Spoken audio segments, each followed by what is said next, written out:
When you start End of Nations as a player, you'll be able to choose from 2 different factions. The depth of our different player factions allows for a very diverse range of playing styles.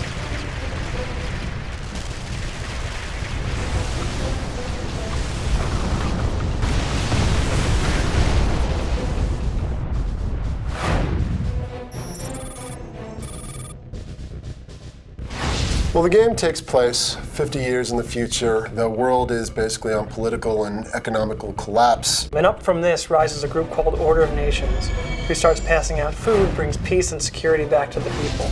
But only after it's too late do people realize that the government is the worst kind of tyrannical dictatorship. That's where these factions come in. These are organized groups fighting against the Order of Nations.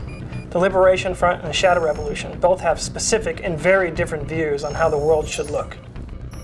The Shadow Revolution is comprised of ex-Order of Nations members. They liked the idea of bringing order to the world, but disagreed with how it was being done. They stole technology and they left the Order of Nations faction.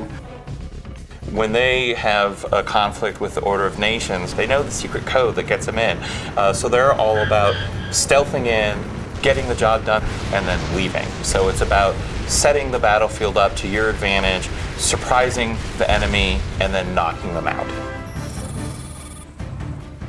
The Liberation Front is made up of pre-economic collapse military forces. They're a faction that believes in democracy and freedom for people once again. They're the remnants of the EU, Russia, and Americas that got together to form this very hard, heavy-hitting faction. They definitely are more focused on frontal assault, heavy attacks, heavy armor, very powerful vehicles. Essentially, we want both factions to have a great experience for years to come. It's about proving that ultimately your faction is the right faction to destroy the Order of Nations.